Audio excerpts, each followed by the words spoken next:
কিয়ামতের যে বড় বড় আলামতগুলো রাসূল সাল্লাল্লাহু আলাইহি ওয়াসাল্লাম বর্ণনা করেছেন, বেশিরভাগ আলামত বর্তমানে চলমান। তো কিয়ামতকে ভয় করে কোনো লাভ নাই, আখিরাতকে ভয় করে কোনো লাভ নাই, মৃত্যুকে ভয় করে কোনো লাভ নাই। ভয় করতে হবে কবরকে, ভয় করতে হবে কবরকে, ভয় করতে হবে আল্লাহর সামনে দাঁড়াইতে হবে পাপ পুণ্যের হিসাব দেওয়ার জন্য, ওটাকে ভয় করতে হবে। এই দুইটা জিনিসকে যে ভয় করবে তার জন্য আর কোনো ওয়াজের প্রয়োজন নেই, তার জন্য কোনো ওয়াজেরও প্রয়োজন নেই। আর এই দুইটা জিনিসকে যে ভয় করবে, যে মৃত্যুকে ভয় করবে তাকে ওয়াজ করে কোনো লাভ নেই। আজকে মূল বিষয় হলো, মূল কথা হলো, আদম সন্তান হলো 3 প্রকার। আদম সন্তান মানে মানুষ আর কি, মানুষ, শুধু মুসলমান না। আদম সন্তান বলতে শুধু মুসলমানকে বোঝায় না। আদম সন্তান হলো 3 প্রকার। প্রথমে আসলো কাফের, তারপর মুনাফিক, তারপরে মুসলমান। কাফের কারা? যা তাওহীদ এবং রিসালাতের উপর কোনো ঈমান নাই, অর্থাৎ যারা মুসলমান নামদারি মা বাপ ছাড়া অন্য মা বাপের ঘরে জন্ম নেয়, ওরা বেশিরভাগ কাফের। কাউকে আল্লাহ হেদায়েত দেয়, কারোর নসিবে যদি হেদায়েত থাকে, কাউকে যদি আল্লাহ হেদায়েত দেয় তাহলে ঈমান আনে।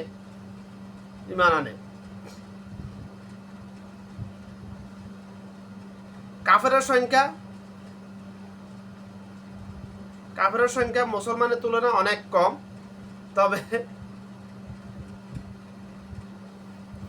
তবে মুসলমানের মধ্যে মুনাফিকের সংখ্যা কাফেরের চাইতে অনেক বেশি। বর্তমান যুগের কথা, আজ থেকে 10 বছর আগে এরকম ছিল না।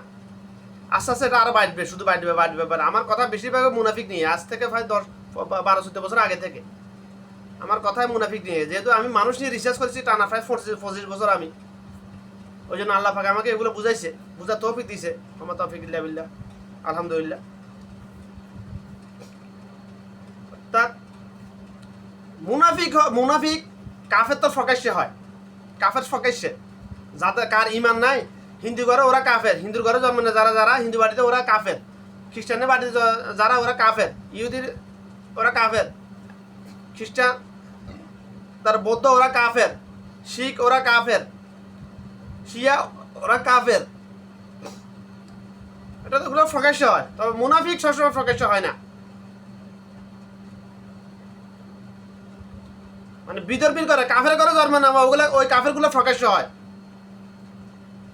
ওটা সবচেয়ে বাদ। কাফের কথা ওয়াজ করে কোনো লাভ নাই, কারণ আল্লাহ পাক আমাকে যে এলেম দিয়েছে ওই এলেমের পরিপ্রেক্ষিতে যেটা আমি বুঝতে পারলাম, কিয়ামত হবে, কিয়ামত কখন হবে এটা মুনাফিকদের উপর নির্ভর করবে, কাফেরদের উপর নয়। কাফেরদের হাইয়নিয়ত যত বাড়তে যখন একেবারে সীমার অধিকে, তখন কিয়ামত হবে এরকম নয়। মুনাফিকদের মুনাফিকই বাড়তে যখন ঈমানহারা হয়ে যাবে বেশিরভাগ মুনাফিক, তখন কিয়ামত হবে। কিয়ামত কখন হবে এটা মুনাফিকদের উপর নির্ভর করবে, কাফের উপরেও না। মুসলমানের কথা বাদ দিলাম এখানে। মুসলমান কারে কয়? বেশিরভাগ মুসলমান নামদারি আদম সন্তান এটাই জানে না। মূলত বেশিরভাগ মুসলমান নামদারি আদম সন্তান মনে করে বাস মা মুসলমান, বাপ মুসলমান, দাদা মুসলমান, আমি মুসলমান, এতটুকু মনে করে। আমি ঈমান আলা, আমি আশেক রাসূল উম্মত মুহাম্মদী, আমি সাল্লাল্লাহু আলাইহি ওয়াসাল্লাম, এটাই মনে করে। উম্মত শব্দের অর্থ এটা কি এটাই জানে না মানুষ। আমরা কথা বলি না, ওর সাথে আমার দ্বিমত আছে, ওর সাথে ওর মত আমার মত এক নাই। অর্থাৎ যার সাথে আমার মত এক না তাকে আমরা ভালোবাসি না, ভালো জানি না, তার কি বছর করি বেড়াই আমরা। সেম একই অবস্থা উম্মত। যার মতের সাথে রাসূল সাল্লাল্লাহু আলাইহি ওয়াসাল্লামের মতের কোনো মিল নেই, সে কখনো উম্মত হতে পারে না। যার মতের সাথে রাসূল সাল্লাল্লাহু আলাইহি ওয়াসাল্লামের মতের সাথে একমত, সেই হলো উম্মত। এই কথার সংক্ষিপ্ত ব্যাখ্যা হলো যে আদম সন্তান তাওহীদ এবং রিসালাতের উপর ঈমান আনার পর রাসূল সাল্লাল্লাহু আলাইহি ওয়াসাল্লামের জীবনের প্রতিটা পদক্ষেপ রাসূলুল্লাহ সাল্লাল্লাহু আলাইহি ওয়াসাল্লামের সুন্নাহ মোতাবেক অনুসরণ করে, সুন্নাহ মোতাবেক পরিচালনা করে, সেই হলো রাসূল সাল্লাল্লাহু আলাইহি ওয়াসাল্লামের উম্মত। এবার খুঁজে দেখুন পাওয়া যায় কি না, কয়জন পাওয়া যায়? হাজারে, শতে না, হাজারে কয়জন পাওয়া যায় দেখেন। এবার পাবেন না, শতে পাবেন না, শতে একজন পরিপূর্ণ উম্মত পাবেন না, এখন সম্ভব নয়। কেন সম্ভব নয়? যদি পিছনের দিকে যাইতে পারেন সম্ভব হইতো, সামনের দিকে হায়ার ফাইলে সামনের দিকে যাবেন, পিছনের দিকে যাওয়ার কোনো অপশন নাই। কেন সম্ভব নয়? আজ একটা দিন অতিক্রম হয়ে গেছে মানে কিয়ামত একদিন সামনে আসছে। কিয়ামত যত সামনে, একটা দিন অতিক্রম হয়েছে মানে হয়ে গেছে মানে মানুষদের মধ্যে হাইওয়ানিয়ত বাড়তে থাকবে, শুধুমাত্র মুনাফিকি শুধু বাড়তে থাকবে। কাফেরের সংখ্যা কমতে আছে, মুনাফিকের সংখ্যা বাড়তে আছে। কেন না বাড়লে কিয়ামত হবে না তো ভাই? কারণ কিয়ামত তখন হবে, এটা মুনাফিকদের উপর নির্ভর করবে, কর্মের উপর। কিয়ামত কেন নির্দিষ্ট করা দেওয়া হয় নাই? আল্লাহ পাক অবশ্যই জানে কিয়ামত কখন হবে, কিন্তু কেন নির্দিষ্ট করা ইয়া নাই, এক্সাক্ট কোনো ডেট নাই যে আজকে বর্তমানে 2025 সালের 2100 সালে কিংবা 2200 সালে কিয়ামত হবে, এরকম কেন? আল্লাহ চাইলে বলতে পারতো, কিন্তু বললে তো এটা আর হইল না। আল্লাহকে ফিতরতের খেলাফ, এটা আল্লাহ পাকের ক্ষমতার খেলাফ, পাওয়ারের খেলাফ হয়ে যাবে। এগুলা খেলাফ কেন হবে? আল্লাহ পাক নিজের ক্ষমতা দেখাইছে মানুষের উপর, মানুষকে স্বাধীনতা দেয় নাই, এরকম হয়ে যাবে নাউজুবিল্লাহ। এই জন্য আল্লাহ পাক এটা নির্দিষ্ট করে বলে নাই। কিয়ামত তখন হবে, এটা মানুষের উপরে নির্ভর, মানুষের কৃতকর্মের উপর নির্ভর করবে, কত দ্রুত হবে কিংবা কত স্লোলি হবে, সামনে আসতেছে। তো মানুষদের মধ্যে যারা মুনাফিক তাদের উপর, কাফেরদের উপর নয়। আমাদের আলেম বুজুর্গগণ, আলেম ওলামারা মাঝে মধ্যে মানে কি আমোদ ফুর্তি, কি মজা, পৃথিবীতে প্রতিদিন শত শত হাজার হাজার লোক মুসলমান হইতেছে, আর মুসলমান ইমান আনতেছে, ঠিক আছে, কিন্তু মুনাফিক তো বেশিরভাগ। মুসলমান ইমানে চাইয়া দিলে তাহিদের উপর ইমান আনতেছে ওরা, রিসালাতের উপর নয়। এখানে খুশি হবার এত কিছু নাই ভাই, খুশি হয়ে কোনো লাভ নাই। মুসলমান হওয়ার দরকার নাই। কাফের থেকে মুসলমান হওয়ার কোনো প্রয়োজন নাই। মুসলমানের ঘরে জন্ম নেওয়া আদম সন্তানগুলো যদি সবগুলো যদি মুনাফিকি বাদ দিয়ে যদি মুমিন মুসলমান হয়ে যায়, আল্লাহ পাক এখনো আল্লাহ পাক চাইলে 24 ঘন্টার মধ্যে পুরা পৃথিবীর হুকুমত মুসলমানের হাতে তুলে দিতে পারে। কিন্তু আফসোস, মুসলমানের ইমান আছে শুধুমাত্র তাওহীদের উপর, সূরা ইখলাস আর কালিমা তাইয়্যিবার প্রথম অংশের উপর। অর্থাৎ আল্লাহ এক, অদ্বিতীয়, আল্লাহ ছাড়া কোনো মাবুদ নাই, এটার উপর ইমান আছে। রাসূল হযরত মুহাম্মদ সাল্লাল্লাহু আলাইহি ওয়াসাল্লাম আল্লাহ তাআলার প্রিয় বান্দা এবং রাসূল, এটার উপর ইমান নাই। কেন ইমান নাই বলতেছি আমি? ফেরকাবাজি করার সুযোগ দিব না ইনশাআল্লাহ। শুধুমাত্র রাসূল আল্লাহ মুহাম্মদ সাল্লাল্লাহু আলাইহি ওয়াসাল্লাম আল্লাহর প্রিয় বান্দা রাসূল, এটা মুখে বললে ইমানওয়ালা হয় যায় না, এত সহজ না। রিসালাতের উপর ইমান আনা এটা হয় যায় না। এই কথা স্বীকৃতি দেওয়ার অর্থ হলো রাসূল সাল্লাল্লাহু আলাইহি ওয়াসাল্লাম যে কাজ যেভাবে করেছেন ওই কাজ ওভাবে করতে হবে, আমি করতে বাধ্য, এটা স্বীকৃতি দিতে হবে, এটা মানতে হবে। তখন বলতে পারবে, তখন তার অধিকার আছে যে আমি রাসূলের উম্মত, রাসূল সাল্লাল্লাহু আলাইহি ওয়াসাল্লামের উম্মত, আমি রিসালাতের উপর ইমান আছি বলতে পারবে। এখন এবার দেখুন কে করতেছে। মুসলমান তো শুধুমাত্র ফানিটাই ফান করতেছে না, সুন্নাহ মোতাবেক। বিসমিল্লাহ, সুন্নাহ মোতাবেক কি করতেছে মুসলমান আমাকে দেখান না। হ্যাঁ, রিসালাতের উপর ইমান নাই। বর্তমান যুগের 99% মুসলমানের রিসালাতের উপর ইমান নাই। পৃথিবীর যত মুসলিম কান্ট্রি আছে, মুসলিম কোনো একটা কান্ট্রির একটা হুকুমতের ইমান নাই রিসালাতের উপর। সাধারণ পাবলিক কথা বাদে দিলাম, পুরা আরব গালফের কথা বলেন, পুরা ওয়ার্ল্ডে যে কোনো মুসলিম যে কোনো কান্ট্রির কথা বলেন, মুসলিম কান্ট্রিগুলো কোনো একটা রাষ্ট্রপ্রধানের ইমান নাই রিসালাতের উপর পরিপূর্ণ। ইমান আছে শুধুমাত্র তাওহীদ, সূরা ইখলাস আর কালিমা তাইয়্যিবার প্রথম অংশের উপর। কারণ মুনাফিক তো। আমি কেন অফেন্স চ্যালেঞ্জ করতেছি? আমার এই রিসার্চ, আমার এই রিপোর্ট কিয়ামতের আগে কেউ খণ্ডাতে পারবে না ইনশাআল্লাহ। কেন পারবে না? যত দিন যাবে তত শুধু মানুষের মধ্যে হাইওয়ানে শুধু বাড়তে পারে, ইমান শুধু কমতে থাকবে, মুনাফিকি শুধু বাড়তে থাকবে। এই জন্য পারবে না ভাই। আমি এখন বলছি আজকের হিসাবটা তো আরো 1.5 মাস আগে থেকে, কোরবানির ঈদের আগে থেকে হিসাবটা আমি সাবমিট করছি। আমি আরো 5-7 বছর আগে থেকে আংশিকভাবে বলে যাচ্ছি। আমি পুরোপুরি রিসার্চটা সমাপ্ত হয় নাই। আল্লাহ ওই আলেম দেয় না আমাকে, যেদিন আল্লাহ রিসার্চ আমার পরিপূর্ণ করেছে ওই দিন থেকে এটা আমি অফেন চ্যালেঞ্জ করতেছি। আমি 100% গ্যারান্টি দিয়ে বলতেছি। আমি মিয়া তো কাফের হওয়া উত্তম মুনাফিকের চাইতে আমি মনে করি। কারণ কাফের তো প্রকাশ্য হয় বেশিরভাগ। কাফের ঘরে আমরা কাফের হাতের সুযোগ আছে ইমান আনার, হাতের কাছে দিনের দাওয়াত দেওয়ার সুযোগ আছে। যে যারা হকানে আলেম দিনের দায়ী, তারা বুঝতে পারবে, যে তারা জানে বুঝে যে এতে কাফের, এদেরকে দিনের দাওয়াত দেওয়া দরকার, দিলে আমার লাভ হবে যদি ইমান আনে। কিন্তু মুনাফিকদেরকে কাছে ইমানে দাওয়াত নিয়ে যাইতে হবে, দিনে দাওয়াত নিয়ে যাইতে হবে, এটা তো হকানে আলেমরা এটা জানে না, বুঝে না। কারণ তাছাড়া আরেকটা কারণ আছে, মুনাফিকদের কাছে কেন দিনে দাওয়াত নিয়ে যায় না? মুনাফিকরা হিংস্র হয়। মুনাফিকরা মানবরূপী শয়তান, শয়তানও পরিচালিত মানব শয়তান, এবং কি সবচেয়ে নিকৃষ্ট জানোয়ারে পরিণত হয় জানোয়ার। পৃথিবীর সবচেয়ে নিকৃষ্ট হিংস্র জানোয়ার মুনাফিকরা। এটা আমার কথা না, এটা বিবিসির রিপোর্ট ভাই, এটা বিবিসির রিপোর্ট। এটা বিবিসি গত 2 থেকে 3 বছর আগে রিপোর্টটা সাবমিট করেছে। পৃথিবীর সবচেয়ে হিংস্র প্রাণী হলো শয়তানও পরিচালিত হওয়া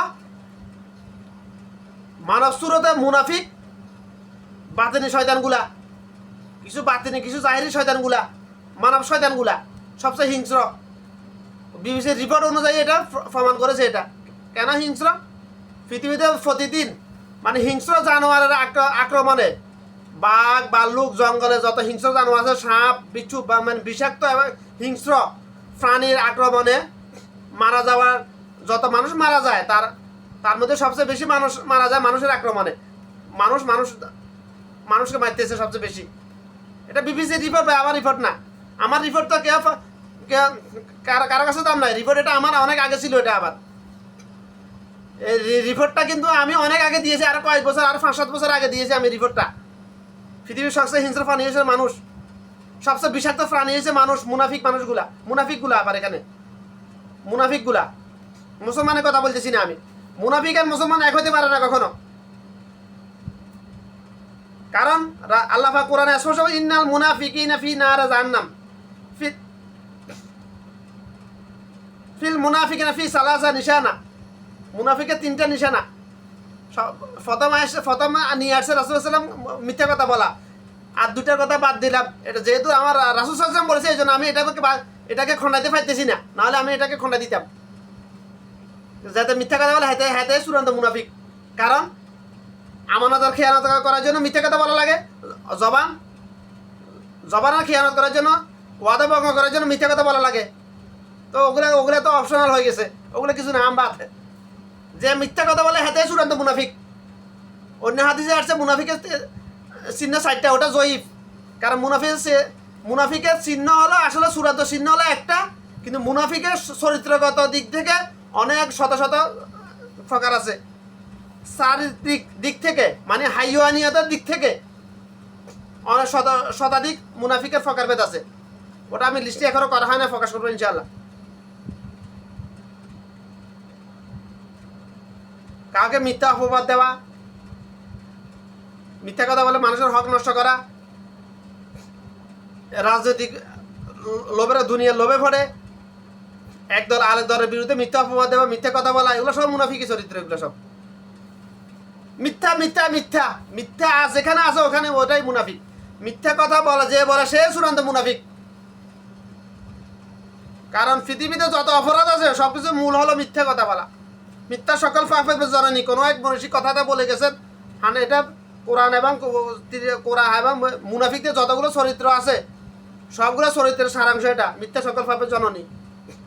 আমরা একটা সারাংশ বাপ সম্প্রসারণ পড়েছি সত্য, আমাদের এটা কেউ বুঝায় নাই কখনো। এখন আল্লাহ আমাকে এটা বুঝার এলেন দিয়েছে, এই জন্য আমি বলতে পারতেছি ভাই। এই জন্য আমি আমার জন্মগত ফিতরত, এটা আমার জন্ম সৃষ্টি করে আল্লাহ আমাকে সৃষ্টি করেছে এই ফিতরত দিয়া। মিথ্যা কথা শুনে সাথে আমার মাথায় রক্ত উঠে যায়। আমার মেজা এত গরম হয়, আমার সামনে আমি যারা আছে তাদেরকে আমি মানুষ মনে, যে মিথ্যা কথা বলে আমি তাদেরকে মানুষই মনে করে। সাথে আমার বাপ হোক, মা হোক, জাতীয় ভাই হোক, আমার আত্মীয় ফাড়া যাতে হোক না কেন, এত যত বড় অলিয়া এয়া হোক না কেন, যত বড় ফরেজগার বলতে 5 ওয়াক্ত নামাজ পড়তে কোপার কালো হয়ে গেলে আমার কিছু যায় আসে না। এতে দাড়ি আছে, টুপি আছে, তাতে আমার কিছু যায় আসে না। যে মিথ্যা কথা বলে দুনিয়ার লোভে, হাতে চূড়ান্ত মুনাফিক। হাতে আমি মানুষই মনে করি না। কারণ যেহেতু আল্লাহ পাক বলেছে মুনাফিকের স্থান নিশ্চয় অবশ্যই মুনাফিকের স্থান জাহান্নামের নিম্ন স্তরে। কাফের কিন্তু জাহান্নামে যাবে, এটা সত্য। তবে কাফের জাহান্নামের কোন স্তরে যাবে এটা বলে নাই আল্লাহ পাক। কাফের তার কর্মের উপর নির্ভর করবে কোন স্তরে যাবে। কিন্তু মুনাফিক, যার মধ্যে মুনাফিক আছে, মুনাফিক চরিত্র আছে, যে মুনাফিকের নিশ্চয় মুনাফিকের স্থান জাহান্নামের নিম্ন স্তরে। কিন্তু আফসোসের বিষয় হলো কাফেরদেরকে তো কাফেররা যেহেতু বেশিরভাগ প্রকাশ্য কাফের করে জন্ম নিলে কাফের প্রকাশ্য, যারা দিনের দায়ী আলেম কালামাল্লার আলেম দিনের এবং দিনের দায়ী, যারা দিন প্রচারের কাজ করতেছে, দিন কায়েম করার জন্য কাজ করতেছে, প্রকৃত আলেম যারা, তাদের জন্য সুযোগ আছে যে ও কাফেরদেরকে দাওয়াত দেওয়া, কিন্তু মুনাফিকদের কাছে দাওয়াত দেওয়ার সুযোগ নাই।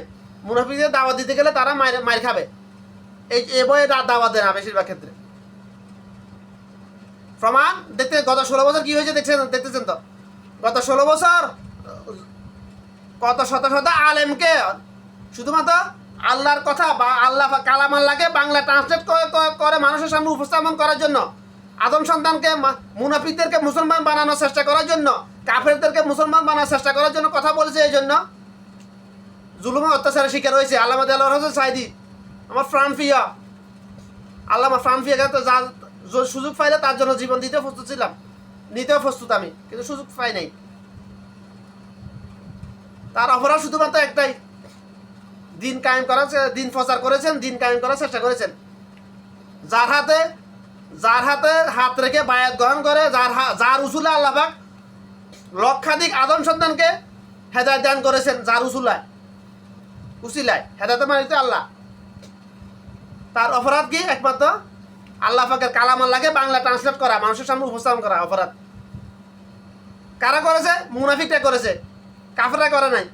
কাফেরদের ক্ষমতা নাই, কাফেরদের এত সাহস নাই মুসলমানদের সরাসরি ক্ষতি করার। কাফেররা মুসলমানের ক্ষতি করে আসছে হাজার হাজার বছর ধরে।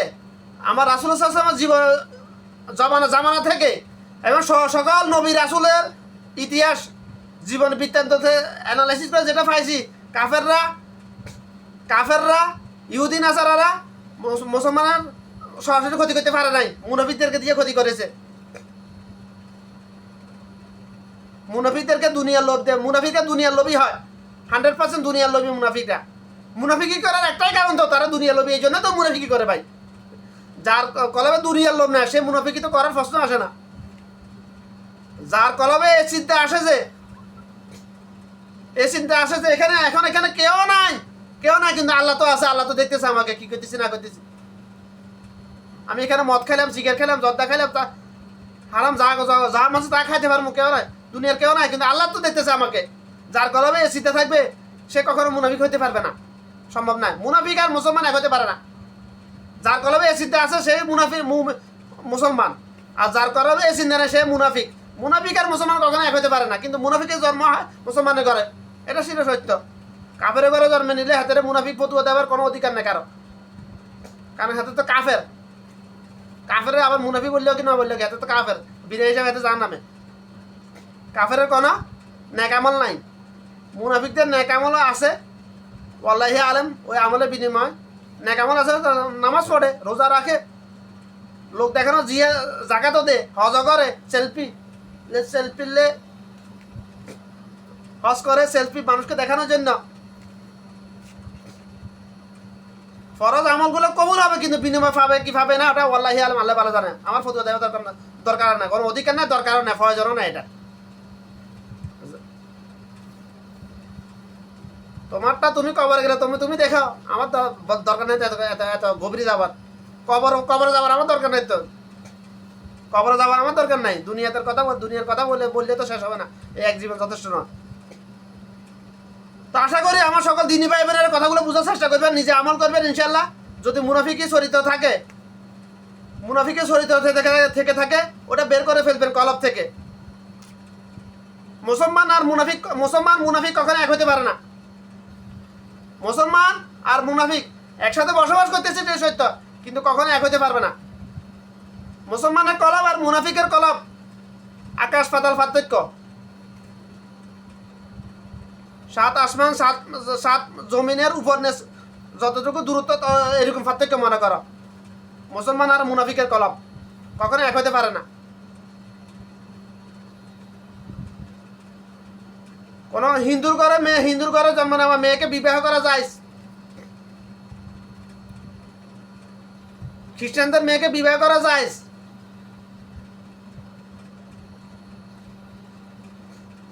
কিন্তু মুনাফিকদেরকে বিবাহ না করাটা উত্তম। কি করা, কিন্তু সবসময় সুযোগ হয় না সবার মুনাফিক কিনা মুসলমান যাচাই করার। কারণ যার জীবনের সাথে মুনাফিক জড়িত হয়ে গেছে, ওই মুনাফিককে দিয়ে শয়তান সর্বোচ্চ চেষ্টা করবে তাকে ডিস্টার্ব করার জন্য, ফতভ্রষ্ট করার জন্য। সে সবচেয়ে ভাগ্যবান, যে সেই পুরুষ সবচেয়ে বেশি ভাগ্যবান পৃথিবীর বুকে, সবচেয়ে উত্তম সম্পদের অধিকারী, যে মুমিনা নারী পেয়েছে বিবাহ, যাকে আল্লাহ মুমিনা নারী মিলাই দিয়েছে, সে সবচেয়ে উত্তম সম্পদের, উত্তম দামি সম্পদের অধিকারী পৃথিবীতে। যে যার কপালে মুমিনা নারী মিলে গেছে, তার দুনিয়া আখিরাতে নিয়ে কোনো বেশি চিন্তাই নাই, কোনো ফেরাসানি নাই। কারণ ফজর নামাজ টাইম হয়েছে, তোমার ঘুম না ভাঙলে সে তোমাকে গুদা দিয়ে ঘুম ভাঙাই দিবে। তুমি রোজা রাখতেছ না ইচ্ছাকৃতভাবে, না চাইলে